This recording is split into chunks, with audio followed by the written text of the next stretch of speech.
उत्तरवादी group में भजन संहिता 14 पढ़ेंगे। परमेश्वर ने हमें आज ये सौभाग्य दिया है। मैं इस योग्य तो नहीं हूँ कि मैं अच्छे से इतना बात कर सकूँ, पर फिर भी परमेश्वर का धन्यवाद करते हैं कि वो हमें सामर्थ्य देगा कि आज की आराधना में हम परमेश्वर के वचन को पढ़ सकें। आइए, मूर्ख ने अपने मन में कहा है कोई परमेश्वर है ही नहीं, वे बिगड़ गए, उन्होंने घिनौने काम किए हैं, कोई सुकन्य नहीं। परमेश्वर ने स्वर्ग में से मनुष्य पर दृष्टि की कि देखे कि कोई बुद्धिमान, कोई परमेश्वर खोजी है या नहीं। वे सब के सब भटक गए, वे सब के सब भ्रष्ट हो गए, कोई सुकन्य नहीं, एक भी नहीं। क्या किसी अनर्थकारी को कुछ भी ज्ञान नहीं रहता? जो मेरे मां लोगों को ऐसे खा जाते जैसे रोटी और परमेश्वर का नाम नहीं लेते, वहां उन पर भय छा गया, क्योंकि परमेश्वर धर्मी लोगों के बीच में निरंतर रहता है। तुम तो दीन की युक्ति की हंसी उड़ाते हो, इसलिए कि यहोवा उसका शरण स्थान है। भला हो कि इस्राएल का उद्धार सिय्योन से प्रकट होगा, और जब यहोवा अपनी प्रजा को दासत्व में लौटा ले आएगा, तब याकूब मगन और इस्राएल आनंदित होगा। परमेश्वर का धन्यवाद। मुझे प्रचार को कुछ और करना था, परंतु परमेश्वर के वचन को सुना और मैं प्रकाशित वाक्य 14 अध्याय के 13 पद के ऊपर जब गया और वहां प्रकाशित वाक्य 14 अध्याय और उसकी 13वीं आयत, वहां इस प्रकार से लिखा है, और मैंने स्वर्ग से ये शब्द सुना कि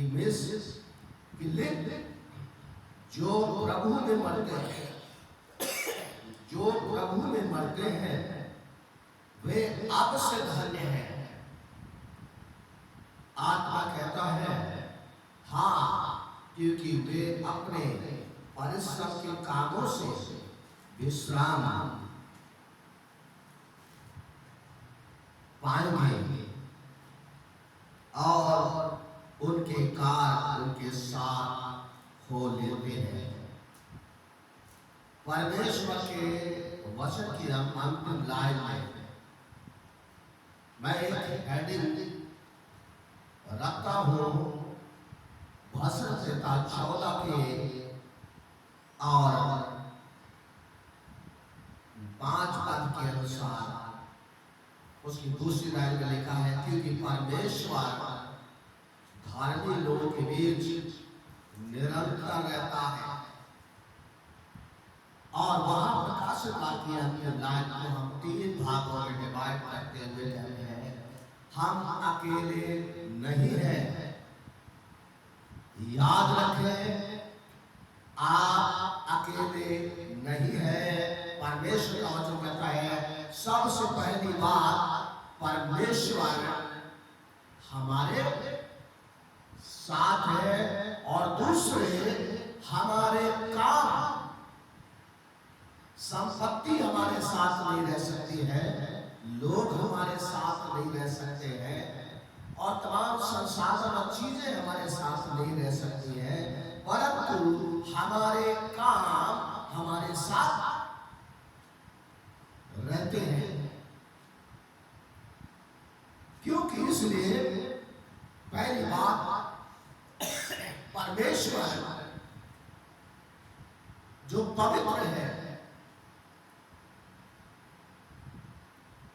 परमेश्वर जो पवित्र है, और दूसरी बात, मनुष्य पापी है। बाइबल कहती है मनुष्य ने पाप किया, सबने पाप किया है। तीसरी बात, परमेश्वर ने हमें कार्य सौंपे हैं, हमें काम सौंपे हैं। क्या हम इन बातों को समझ पा रहे हैं? इफिसियों की पत्री 2:10 में लिखा है, हम भले कामों के लिए इस पृथ्वी पर निर्माण किए गए हैं, पैदा किए गए हैं, सृजे गए हैं। इस पृथ्वी पर भले कामों के लिए हम बनाए गए हैं। प्रभु यीशु मसीह यूहन्ना के 15 अध्याय और 16 में कहते हैं, तुमने फल लगे। हमारे जीवन में आम के फल नहीं लग सकते, पपीता नहीं लग सकता। हमारे जीवन में अमरूद नहीं लग सकते, नींबू नहीं लग सकता, नीम के फल नहीं लग सकते। लेकिन परमेश्वर का वचन कहता है तुम्हारे जीवन में परमेश्वर के फल हो, और वही फल है इस बात को साबित करेंगे कि आप कौन हैं। हम दान से हमें हर्ष हो। बाइबल कहती है तन मन से हो, स्वेच्छा से हो और बिना विवाद के हो। अगर विवाद किसी भी रीति से पाया जाता है, वो दान नहीं, वो सेवा नहीं, वो कार्य नहीं। परमेश्वर हमसे और आपसे चाहता है कि हम क्या करें। लूका के सुसमाचार 18 के 1 पद में, रोमियो के 12 के 12 में, पहला 5 का 17 में एक ही बात कहता है, निरंतर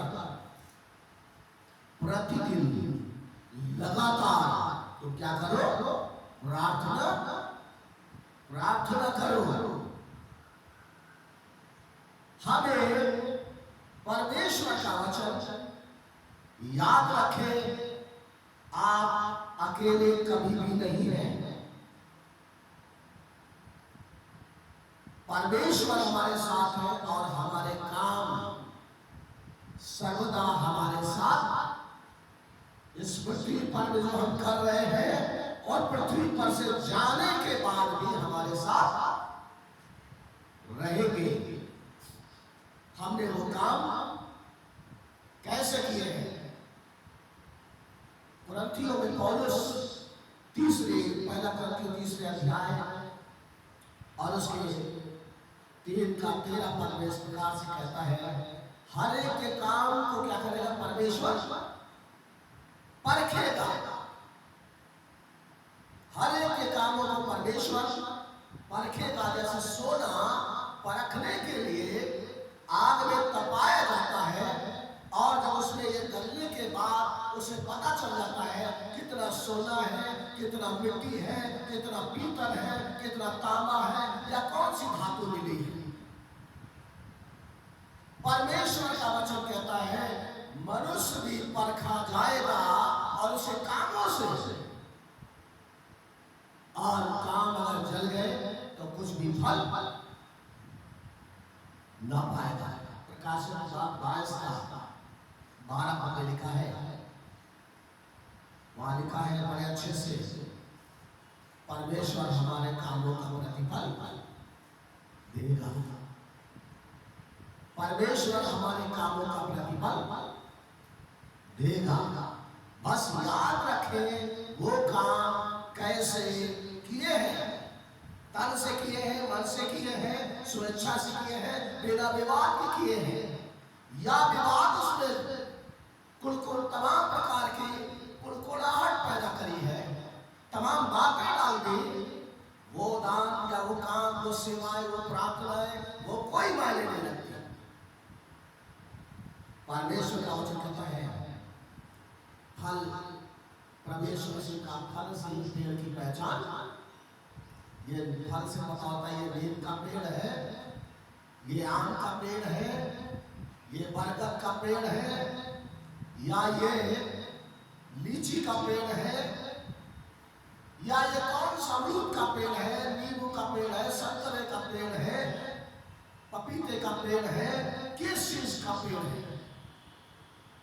फल ही इंसान को प्रमाणित कर देगा। और भजन संहिता 14 इसी बात को वर्णन करता है। हम परमेश्वर को माने या न माने ये कोई फर्क नहीं पड़ता है, परंतु इस बात के लिए है कि परमेश्वर हमसे प्रेम करता है। जब हम परमेश्वर के पास नहीं जा सकते थे, स्वयं परमेश्वर हमारे पास मनुष्य बन के आया, हमसे हमारी बोली और भाषा में बातचीत किया, ताकि हम उसकी बात को सुन सकें और समझ सकें। लेकिन परमेश्वर का वचन कहता है फल जो है मीठा है, खट्टा है, बकटा है, या सीठा है, या कड़वा है, कैसा फल है। और यही फल इस बात को साबित करेगा।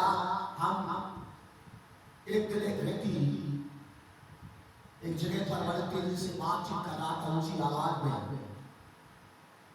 मैं बहुत ही कड़वा व्यक्ति हूं, मैं खरा बोलता हूं, लेकिन बाइबल कहती है रोमियो की पत्री 3:4 में हर एक मनुष्य झूठा है,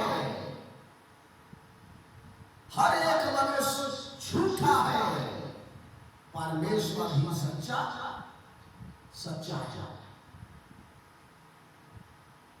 हम अवसर के आधार पर सच बोलते हैं, लेकिन परमेश्वर हमेशा सच्चा है। इसलिए परमेश्वर का वचन कहता है परमेश्वर मनुष्य को देखता है और पूछता है, आप कोई भी क्यों ना हो, कहीं के भी क्यों ना हो, परमेश्वर आपको देख रहा है और आपके कामों पर भी ध्यान दे रहा है। बाइबल कहती है उसने स्वर्ग से मनुष्यों पर दृष्टि की कि देखे कोई बुद्धिमान है या नहीं। आज यह परमेश्वर खोजने वाला है या नहीं। आज हर एक व्यक्ति अपनी जरूरत की चीज खोज रहा है, अपना लाभ खोज रहा है, अपनी उन्नति खोज रहा है, अपनी भलाई खोज रहा है, केवल अपना नाम को खोज रहा है, अपने बारे में ही केवल। लेकिन परमेश्वर का वचन कहता है परमेश्वर मनुष्य को देख रहा है और वो देख रहा है कि वो कोई है कि नहीं है, और आप है या नहीं, लेकिन आप कामों को छिपा नहीं सकेंगे। दूसरी बात भजन संहिता में लिखा है 4 पद में, सबके किसी भी अनर्थकारी को कुछ भी ज्ञान अपने आप को ज्ञानी साबित कर सकता है, जबकि बाइबल कहती है मेरे ज्ञान का ना होने से कारण से मेरी प्रजा नाश। आज अगर इंसान नाश हो रहा है, आज उसका भविष्य नाश हो रहा है, आज उसकी सब संपत्ति नाश हो रही है, आज उसकी बुद्धि नाश हो रही है, या जो कुछ भी है, तो वो परमेश्वर के सब ज्ञान तो है, परंतु परमेश्वर के ज्ञान ना होने के कारण से ये सब कुछ हो रहा है। लेकिन काश, कहता है परमेश्वर का दास, काश लोग परमेश्वर का ज्ञान रखें, लेकिन अनर्थकारियों को कुछ भी ज्ञान, यहां तक परमेश्वर के लोगों को भी क्या कर देते हैं, ऐसे खा जाते हैं जैसे रोटियां खाते हैं। ऐसा जीवन को ऐसे मोड़ पर खड़ा कर देते हैं, ऐसी परिस्थितियां पैदा कर देते हैं जिससे परमेश्वर के लोग भी एक बार थम जाते हैं। बाइबल कहती है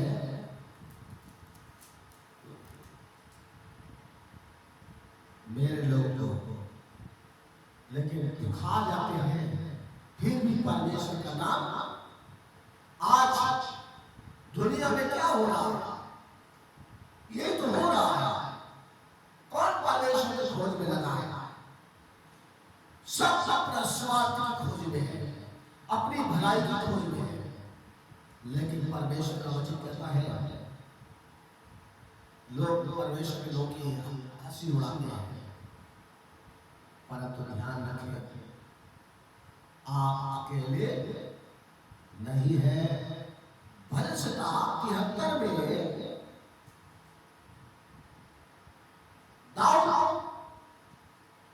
जब वो तमाम बातों के लिए सोच रहा था और वो बहुत ही गुस्सा में था, चिड़चिड़ा हो रहा था, किसी की बात से बर्दाश्त नहीं हो रही थी और हर किसी से और खुद से वो खिना रहा था।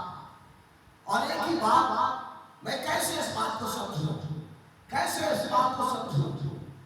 आज जब परमेश्वर की उपस्थिति में गया, बाइबल बताती है वो पश्चाताप से भर गया। हे परमेश्वर, मुझे पता ही नहीं था, आपने तो मेरा हाथ पकड़ रखा था, आप मेरे साथ साथ थे, वहां भी आप मेरे साथ थे, वहां भी आप मेरे साथ थे, वहां भी मेरे साथ थे, और अब भी मेरे साथ थे, रात को भी मेरे साथ थे, घर में भी मेरे साथ थे, बाहर भी मेरे साथ थे, यात्रा भी मेरे साथ थे। आपने मुझे एक पल भी अलग नहीं किया। लेकिन मैं तो पशु बन गया था कि जो मैं समझ नहीं पा रहा था। बाइबल हमें इस बात के लिए, जो लोग नहीं समझ पाएंगे, लूका 16वें अध्याय में हम बड़े अच्छी से घटना को पाते हैं। और जब वो परमेश्वर से प्रार्थना अपने आप को देखा और प्रार्थना करने लगा, हे पिता, इस व्यक्ति को, और उसने कहा तू अपने जीवन में क्या कर चुका है, सारे आनंद उठा चुका है, अब ये तू तड़प रहा और ये आनंद उठा रहा है। मेरे अजीजों, परमेश्वर हमारे कामों का फल हमें जरूर देगा, क्योंकि हम परमेश्वर के कामों के लिए इस पृथ्वी पर सृजे गए हैं। लेकिन अगर हम बुरे काम करेंगे, हम गलत करेंगे, ये संसार का कोई भी न्याय शरीर को केवल घात कर सकते हैं, शरीर के प्रति न्याय दे सकते हैं, लेकिन परमेश्वर शरीर और आत्मा दोनों के विषय में न्याय देगा। इसलिए हमें परमेश्वर का वचन बड़े ही गंभीरता से इस बात को सिखाता है। हमारे काम परमेश्वर क्या कहता है, परखेगा, और वो काम कैसे है और इस बात का उसका फल मिलेगा। आप अगर आपने काम नहीं किए हैं, आपको फल नहीं मिलेगा। आपने काम किए हैं, आपके फल आपने आपके जीवन में वो फलों का प्रतिफल चाहे जरूर हो। लेकिन करे तो है, पेड़ भी लगाए, फल भी लगे, लेकिन वे कड़वे थे, बीमारी थे। परमेश्वर कहता है वो फल योग्य नहीं, क्योंकि वो सड़े हुए थे। लेकिन जिनके काम बने रहेंगे, परमेश्वर का वचन कहता है वो अपना फल पाएंगे। यही बात परमेश्वर का वचन आज हमें इस बात के लिए कि हम कभी भी अकेले हम हैं और हमारे साथ दाहिने परमेश्वर है और बाएं तरफ हमारे सारे काम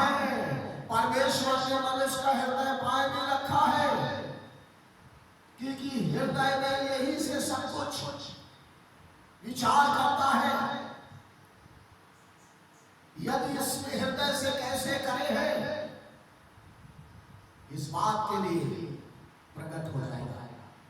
लेकिन हम परमेश्वर का धन्यवाद करते हैं। आज आइए हम सब परमेश्वर की इच्छा के अनुसार कार्य करें, जिसमें किसी प्रकार का विवाद ना हो, किसी प्रकार की मुराद ना हो, जिसमें तन मन सब शामिल हो और स्वेच्छा से हो, आदर पूर्वक हो, परमेश्वर की योजना के आधार पर हो। ये जब ही संभव है जब परमेश्वर का। आज कई बार हम सोचते हैं हमारे जीवन में बीमारियां क्यों, हमारे जीवन में बीमारियां क्यों? बाइबल बताती है तुमने परमेश्वर को ठुकरा दिया, परमेश्वर को गिरा दिया, परमेश्वर की आज्ञा को नहीं माना। और बाइबल कहती है इसलिए तमाम प्रकार की समस्याएं हमारे शरीर में, क्योंकि पाप है। लेकिन जब पाप परमेश्वर ही है जो हमें पाप से छुटकारा देता है, इसलिए हमें इस पापी जीवन में, पापी तन में, क्योंकि हम सब ने पाप किया है, परमेश्वर सच्चा और वचन झूठा है। हम कई बार कई बातों के लिए झूठ बोलते हैं, कई कामों के लिए झूठ बोलते हैं, लेकिन परमेश्वर है जो हमारी सच्चाई का क्या करेगा, सच्चा है, और उसकी सच्चाई ही हमारी ताकत होगी। आज परमेश्वर हम सबों को बड़ी आशीष दे। हम निरंतर क्या करें, प्रार्थना करें, लगातार प्रार्थना करें, प्रतिदिन प्रार्थना करें, और इस बात को याद रखें हमें परमेश्वर ने स्मृति पर इसलिए रखा है कि हम परमेश्वर के भले कामों को करें, क्योंकि हमारे काम, भले काम हमें फल देंगे और हमें आशीष देंगे। क्योंकि परमेश्वर का वचन कहता है यूहन्ना 16:15 में तुम्हारा फल हमेशा स्थिर बना रहे, बना रहे, बना रहे, और हमारे फल बने रहे। और जब समय आए और जब वो चखे, देखे और उसको पहचाने और प्रकट करें, और तब कहे धन्य है, धन्य है परमेश्वर के वचन के लिए। परमेश्वर मनुष्य को देखता है, भले हम दिखाई दे या न दे, परंतु हमें वो देखता है। हम पहचान पाए न पहचान पाए, परंतु वो हमारे साथ रहता है और हमें पहचानता है। हम कैसे काम कर रहे हैं, कैसे परमेश्वर हमारे कामों को जानता है। आइए परमेश्वर का धन्यवाद करें। एक अंतिम पद लिखा हुआ है 13 के 5 पद में, परंतु मैंने तो तेरी करुणा पर भरोसा रखा है, मेरा हृदय उदार से मगन होगा। परमेश्वर के काम से, छुटकारे से, विजय से हमारा हृदय क्या होगा, मगन खुश होगा। क्योंकि हर एक व्यक्ति का बात कहती है, मूर्ख को कहता परमेश्वर नहीं है, बिगड़ा हुआ कहता परमेश्वर नहीं है, गिरौने कहते परमेश्वर नहीं है, सुगुर्मी कहते परमेश्वर नहीं, भटके हुए कहते परमेश्वर नहीं, और परमेश्वर वे लोग कहते परमेश्वर नहीं है जो लोग अनर्थ कामों में लिप्त हैं। लेकिन जो परमेश्वर की खोजी है, परमेश्वर कहता है परमेश्वर उन्हें फल देगा। परमेश्वर के वचन पर आशीष। आइए धन्यवाद, धन्यवाद राजाओं के राजा, प्रभु के प्रभु यीशु मसीह, मैं तुझे धन्यवाद देता हूँ। प्रभु जी, आपने हमारे लिए तमाम कामों को ठहराया है। जब तू मर गया और मारा गया और जी उठा, और तब तूने अपने चेलों से कहा तुम्हें शांति मिले, और तूने एक बात कही, जाओ जाओ और जाओ और जाओ और आज्ञा मानना सिखाओ उन लोगों को जो भटके हुए हैं, जो सुकुर्मी हैं, घिनौने हैं, पाप में डूबे हैं। जाओ है तो क्या करो, आज्ञा मानना सिखाओ, क्योंकि मैं तुम्हारे साथ हूँ। प्रभु आपका धन्यवाद देते हैं, आप हमारे साथ हैं, और हमारे काम जो हम कर रहे हैं परमेश्वर इस दुनिया में कोई व्यक्ति देखे या न देखे, लेकिन आप देखते हैं, उसका फल हमें आपसे मिलेगा और जिसके द्वारा से हम परमेश्वर का धन्यवाद कर सकेंगे। आज की सुबह में प्रभु जी हम धन्यवाद देते कि आपने हमें ये योग्यता बख्शे कि हम आपके वचन को बांट सके और प्रभु जी हम आपकी बड़ाई करते हैं और पिता परमेश्वर हर एक सुनने वालों को भी आप आशीष दें और दुआ करते पिता परमेश्वर जो लोग दुर्बलता में हैं, जो लोग बीमारी के शिकार हैं, हम यीशु मसीह के नाम से ये आज्ञा देते हैं कि यीशु के नाम से वो बीमारी तुम छोड़ दो ताकि वो स्वस्थ होकर तेरी महिमा कर सके। धन्यवाद परमेश्वर, धन्यवाद। अद्भुत तरीके से हम मंदिरों के लिए भी प्रार्थना करते हैं। ओ प्रभु जी हम शिवजी के लिए भी प्रार्थना कर रहे हैं। प्रभु उन दोनों को छू लीजिए और जो लोग हैं उन्हें भी प्रभु जी आपके नाम में प्रार्थना करते हैं। इसी समय छुए और चंगाई में अपनी महिमा ले। धन्यवाद परमेश्वर, आज की सुबह में आपकी सारी आशीषों के लिए, हर एक बातों के लिए तुझे महिमा देते हुए प्रार्थना मसीह यीशु के नाम से मांगते हैं, आमीन। हालेलुया। प्रभु हम सबको बड़ी आशीष दे।